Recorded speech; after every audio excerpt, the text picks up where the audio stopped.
Hey, I'm Ethan S. Brereton, and this is my basic perspective tutorial.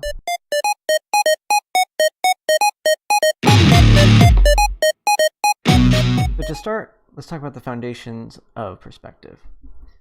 So I have this desert image here because I feel like it will help illustrate what we're talking about.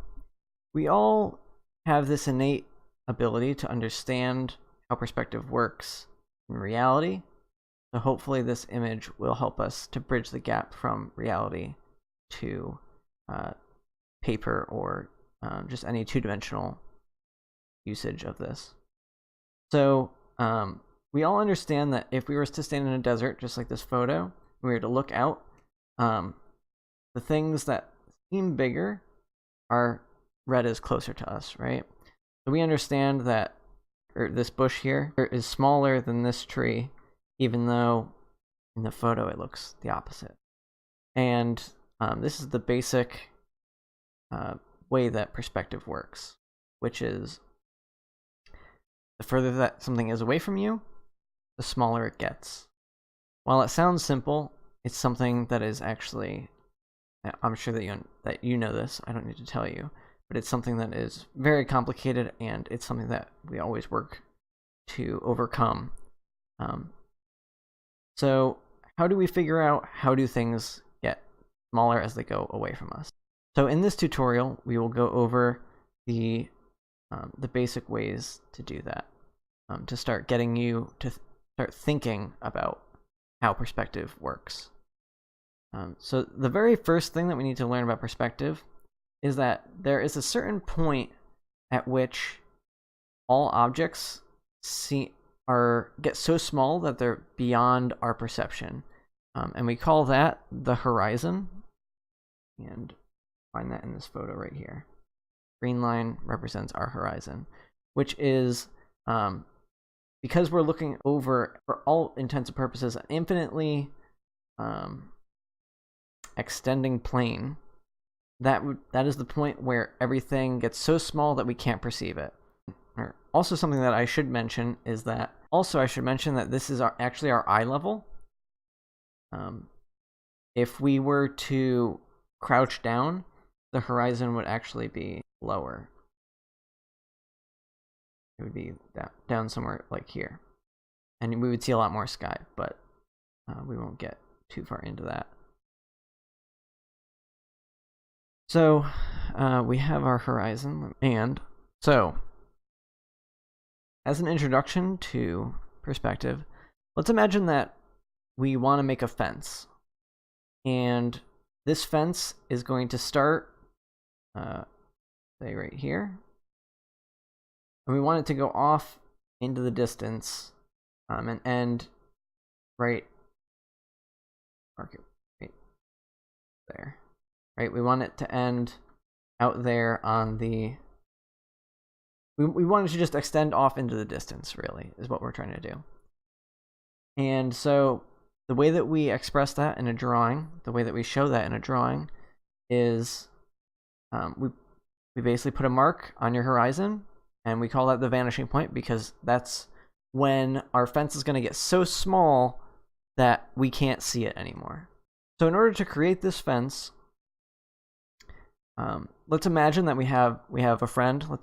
I know it's kind of ridiculous to imagine that we have friends, but so we have this imaginary friend who's going to go off, way off until we can't see them anymore, and they're going to point a super special laser pointer that we can see the entire way through back at us, so that we can see where the height and the base of this fence is going to be. So for those purposes, we see that this laser pointer is going to come up and hit the top of our fence post right there, like that. And the other laser pointer that they're shooting is going to show the bottom. And now to figure out where our fence posts go, we are just going to... We're going to use that as a guide. And now we know where our fence top is going to be, which is going to be anywhere along this line is going to be one of our fence posts, and then it's going to end at the bottom line. And there is a way to figure out correct spacing all the way through, but that'll be for a completely different tutorial. So now we just fill in the fence posts.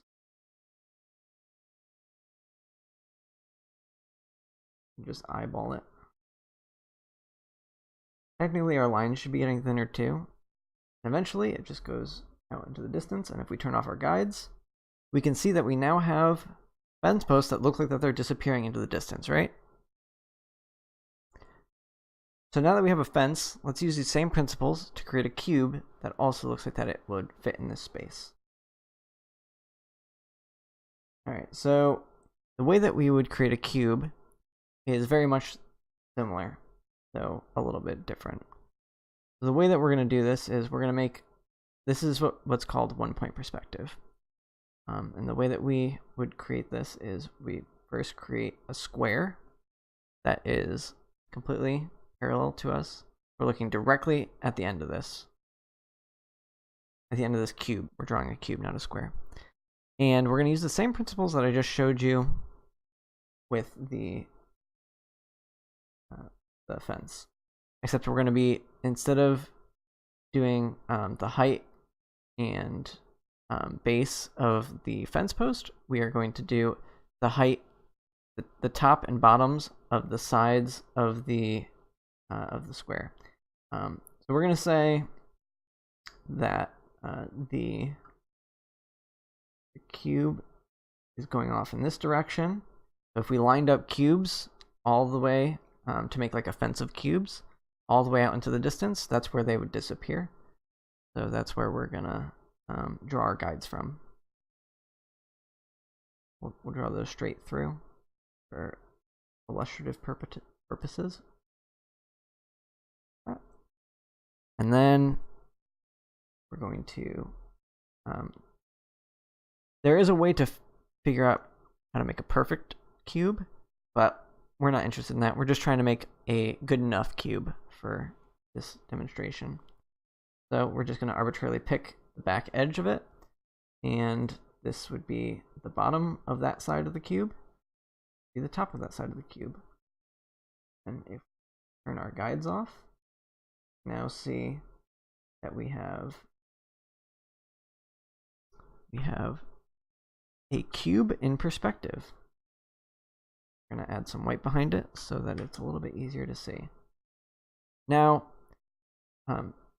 for this first cube, I purposefully put the top above the horizon line to make things simpler, so we only have to worry about the one side. But let's see what happens when we go below that horizon line.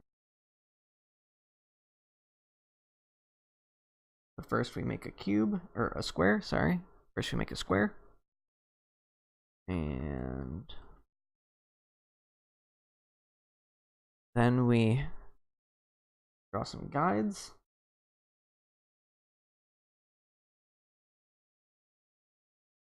Like before. And we're going to make this cube parallel with this cube.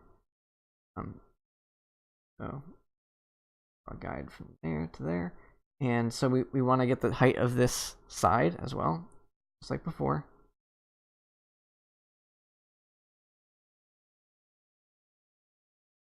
However, now we also need to determine where the top plane is going to disappear if we carried that all the way to the vanishing point. So we put that guide there. Next, just like before, we are going to arbitrarily find the back edge of this cube and put that line in. And that will also be the point at which the top edge will disappear, the top plane will disappear. Draw in the corner of that side and the top, and then the bottom of that side, and then the other side of the top over there. And when we turn off our guides, we now have Another cube. But now we can see the top.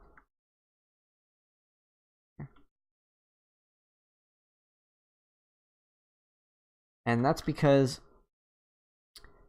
everything below the horizon line represents our height, like I said earlier. So that means that we are going to be looking down on anything that is below the horizon line and looking up at anything that is above the horizon line, similar to your desk. Like right now, I presume that you're sitting above your desk, so you can see the top of your desk. And you can see, you might be able to see, if you look, depending on what's on top of your desk, because my desk is totally cluttered, so when I looked at it, I can't see the edges. But if you can see the edges of your desk, if you pay close attention, you can actually see them kind of heading off, and they look like that the edges of your desk might converge off in the distance, even though we know that that is not the case unless you have a weird shaped desk, which if you have a weird shaped desk, awesome. It doesn't work for this example. And I'm also jealous of your weird shaped desk. To continue this demonstration, let's see what happens when we go and make a cube that is above the horizon line and see if what I'm saying is correct. Perspective is more of like a system that you can rely on so that you always get something that looks three-dimensional, but it only really works for geometric shapes. So let's go ahead and make a cube above the horizon line. Let's put that right here. So we start the same way as always. Make ourselves a square.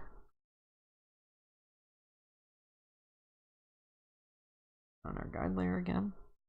Our line tool, color. And we again go to the top. And that laser pointer is now pointing up and just giving the top edge of that cube.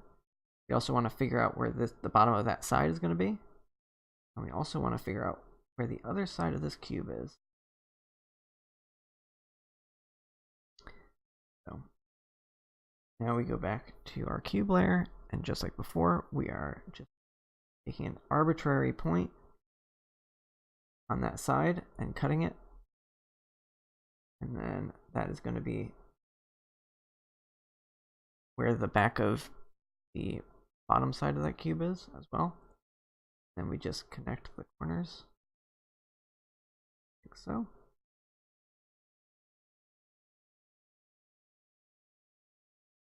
And now we have a cube that is above the horizon line. We will fill it in with white to see it better.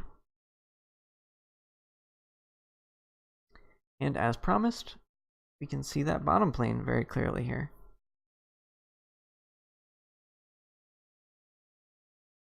Because we are in fact underneath that cube. And we can see that if we were to, if that cube was to move towards us, it would actually like go up over our heads. I'm not sure if we can see that, but I'm telling you that's what would happen. So that is the basics of perspective. Hopefully that's cleared up some things, but when in doubt, just remember that things get smaller as they go away from you, just like this side of the cube is longer than this side of the cube, because this plane here is actually getting smaller as it goes away from you. So hopefully you found that helpful, and I will have more tutorials in the future. See you later.